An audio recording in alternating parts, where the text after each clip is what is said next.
Gamma n plus one is equal to n gamma n के बराबर, जहाँ पे n 0 से बड़ा होना चाहिए। ठीक है, तो देखो यार, अगर n का वैल्यू 0 हो जाएगा तो क्या बनेगा, थोड़ा सा उसके बारे में बात कर लेते हैं। तो n का वैल्यू 0 होगा तो यहाँ पे गामा n बचेगा, और यहाँ पे n का वैल्यू 0 हो जाएगा, मतलब गामा n का वैल्यू 0 हो गया।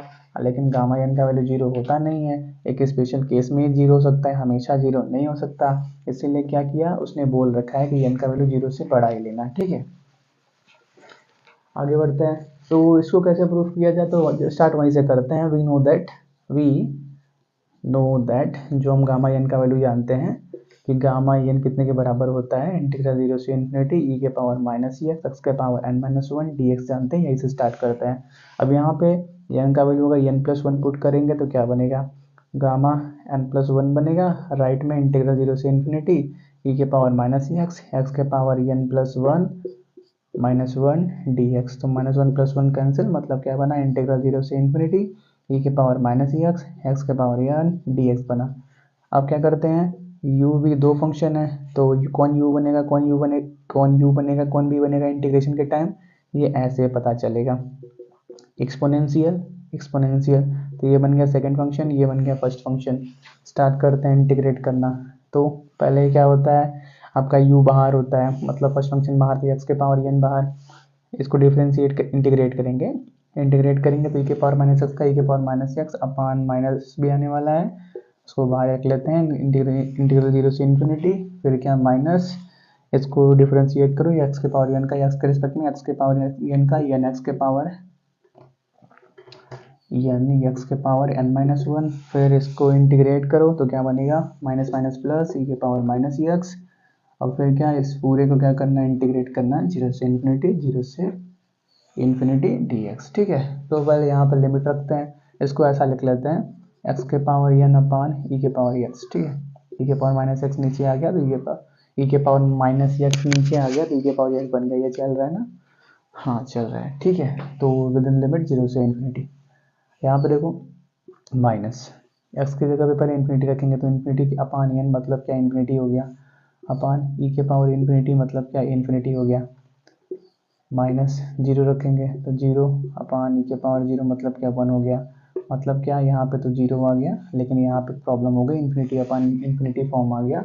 तो हम डायरेक्टली इन्फिनिटी अपान इन्फिनिटी को सॉल्व करना जानते नहीं है, तो थोड़ा सा लिमिट का आइडेंटिटी यूज कर लेते हैं। ठीक है, हम ई के पावर एक्स का एक्सपांसन जानते हैं, वो यूज कर लेते हैं। ठीक है, चलो तो नाउ ऐसा बोलते हैं, limit x approach to infinity x के पावर n अपान ई के पावर एक्स का वैल्यू निकालते हैं। एक्स के पावर n को वैसे रहने दो, और ई के पावर एक्स को क्या कर दो, एक्सपैंड कर दो। ठीक है, तो क्या मिलने वाला है, one plus x square upon two factorial plus x cube अपान three factorial plus dot dot series आगे बढ़ने वाली है एक्स के पावर n अपान n फैक्टोरियल प्लस आगे बढ़ने वाली है एक्स के power n plus one upon n plus one का फैक्टोरियल।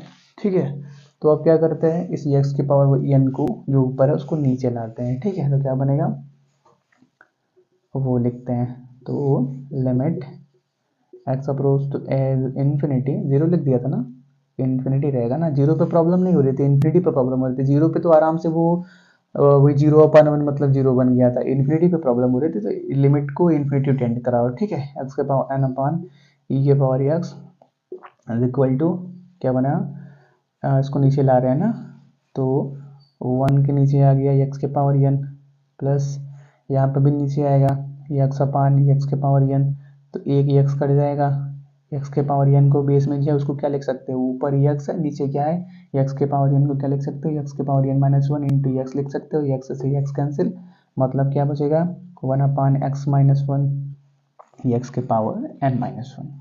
ठीक है, प्लस यहाँ पे नीचे आएगा तो एक्स स्क्वायर कटेगा, तो क्या बचेगा, one upon two factorial x के power n minus two plus यहाँ पे one upon three factorial x के पावर n माइनस थ्री बचेगा। ऐसे ही सीरीज आगे बढ़ते रहने वाली है, यहाँ पे n फैक्टोरियल और एक्स के पावर n है, एक्स के पावर n तो पूरा कट जाने वाला है, तो सिंपली क्या बचेगा हमारे पास, वन अपान n फैक्टोरियल बचेगा।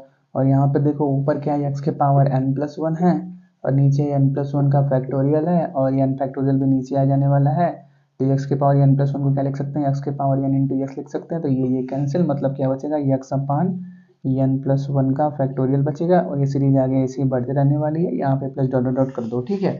अब एक्स अप्रोच कराओ इन्फिनिटी को, ठीक है। इस ऊपर वाले पोर्शन को यहाँ पे नोट कर लो, हटा देते हैं, ठीक है। नहीं किया हो तो थोड़ा सा बैक जाके नोट कर लेना। अब एक्स अप्रोच कराते हैं इन्फिनिटी को, तो क्या मिलेगा हमारे पास, इन्फिनिटी के पावर एन अपान ई के पावर इन्फिनिटी, मतलब क्या, लेफ्ट को छोड़ो राइट को देखते हैं।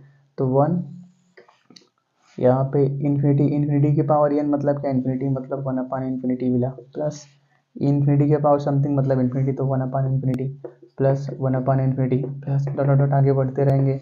यहाँ पे क्या मिलेगा, यहाँ पे ऐसे कर दो, plus dot dot dot plus, ठीक है। अब ठीक है, क्योंकि कुछ टर्म जाने के बाद एक्स के पावर एन वाला टर्म आया है ना, यहाँ पे देखो एक्स का टर्म ही नहीं है तो रख नहीं सकते, तो 1 अपान एन फैक्टोरियल सिंपली बचेगा, प्लस यहाँ पे देखो एक्स इन्फिनिटी हो जाएगा, ऊपर इस बार इन्फिनिटी होगा, ऊपर इस बार इन्फिनिटी होगा, नीचे क्या है, एन प्लस वन का फैक्टोरियल। देखो इन्फिनिटी अपन समथिंग भी इन्फिनिटी होता है, मतलब इस बार ऊपर इन्फिनिटी बचा और प्लस डॉट डॉट सीरीज आगे बढ़ते रहने वाली है। इसको और लिखो, सिंप्लीफाई करो, तो 1 upon infinity zero, 1 upon infinity zero, 1 upon infinity zero plus dot dot dot 1 upon n factorial plus यहाँ पे क्या है, इन्फिनिटी। तो देखो ये 1 अपान एन फैक्टोरियल प्रॉब्लम जो दे रहा था अब वो क्लियर हो गया है। इन्फिनिटी है, इन्फिनिटी में कुछ भी ऐड करो इन्फिनिटी ही मिलने वाला है, ठीक है। यहाँ पे जीरो है, इससे तो कोई मतलब ही नहीं है, बस ये प्रॉब्लम दे रहा था, ये भी इन्फिनिटी की वजह से इन्फिनिटी हो गया, मतलब क्या बचा, 1 अपान इन्फिनिटी, मतलब क्या, जीरो हो गया। तो देखो यार ये बात क्लियर हो गया कि इसका वैल्यू जीरो आ चुका है, तो माइनस जीरो मतलब कोई मतलब नहीं है, जीरो आ चुका है, ठीक है। इस डेरिवेशन को नोट करो, हो गया। चलो आगे बढ़ते हैं। तो क्या मिल गया हमको, इसका वैल्यू जीरो के बराबर मिल गया, ठीक है। तो क्या कर सकते हैं, इसको जीरो बोल सकते हैं, हाँ जीरो बोल सकते हैं कि ये जीरो आ चुका है, प्लस इंटीग्रल जीरो से इन्फिनिटी, एन कांस्टेंट है, एन को बाहर कर लो, ई के पावर माइनस एक्स, एक्स के power n minus one d x, ऐसा लिख लो। तो देखो गामा फंक्शन का यही तो डेफिनेशन है, integral zero to infinity e के पावर माइनस एक्स, एक्स के power n minus one d x. तो कितने के बराबर बचा, एन गामा एन के बराबर। स्टार्ट कहाँ से किया था, गामा एन प्लस वन से स्टार्ट किया था, यहाँ पे एन का वैल्यू एन प्लस वन लिया था ना, मतलब n gamma n plus one का वैल्यू कितना आ गया, एन गामा एन के बराबर आ गया, ठीक है। तो ये बात भी प्रूफ हो गया। आप इसको नोट करो, अब क्या करते हैं, कुछ क्वेश्चन प्रैक्टिस कर लेते हैं, ठीक है।